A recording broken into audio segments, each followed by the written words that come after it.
Am I the a-hole for insisting my mom choose a side between me and my brother? This happened a few years ago, but is still a major issue in my family. I, 25F, am the youngest and only girl of my siblings. Me and my mom, 50F, live in a different state and decided to visit home, and my oldest brother, 31M, offered to house us with his family. The first night there, my mom went out with some old friends, and my brother and his girlfriend, 32F, asked to hang out with me in their home for the night. After their kids, for kids between the ages of 9 months and 12, went to bed, we started drinking and talking about random things since this was the first time I had actually met this girlfriend and spent time with her. While talking, his girlfriend asked about our childhood and what he was like as a kid, and I answered honestly. He was a bad kid. He ran away. He spiked our mom's boyfriend's drinks with bleach. He fought at school almost daily and was suspended constantly until he dropped out. Something I thought was funny to joke about was not funny to him, and he got angry. Me and his girlfriend laughed it off. We're all very drunk at this point, but I could tell he was getting angrier and angrier. Then he asked me, if I just punched you right now, it wouldn't be funny, would it? Again, drunk me laughed it off, thinking we were just talking about our lives and childhoods. We were not abused or neglected as children, so I truly didn't see this as me laughing at traumatic events or making fun of him. And then in a split second, he punched me over and over. I remember protecting myself as I fell and getting back up and throwing anything in front of me as I tried to move out of the way. And then I was back on the floor, mouth bleeding, disoriented, and crawling to the couch for help. The kids ran into the room scared and crying, and his 9-month-old was crying hysterically. He was screaming and yelling at his girlfriend,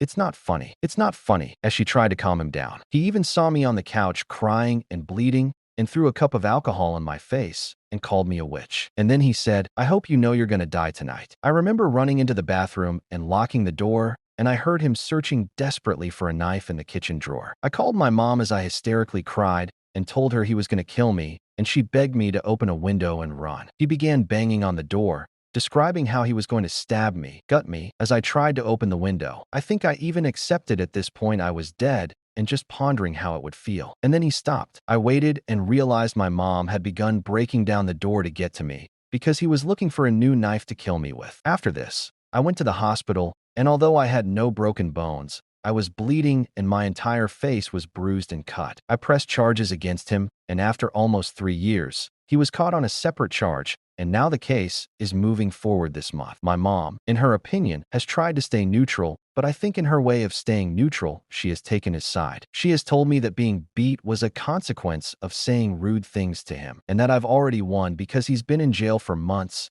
and should drop these charges since he's facing other criminal charges. Yesterday, I blew up and cried and told her she was stupid and dumb for ever suggesting that I get over this, and I can't believe she would want to be neutral and not take my side. She hung up the phone, and we have not talked since. I feel like I might be the a-hole because I don't have kids and I don't understand what she might be going through having to choose between us. It's also important to mention my brother has previously been diagnosed with a mental illness and has done violent behavior like breaking windows, stealing, going on car chases from police, and fighting before. So I feel like our family has become so immune to his behavior that me pressing the issue and demanding accountability is making everyone uncomfortable. But I also feel like her seeing what I looked like after he beat me, hearing me describe what it felt like and how it has damaged me. I've been diagnosed with PTSD and anxiety, should automatically make her take my side and support my decision to take this to court. Am I the a-hole?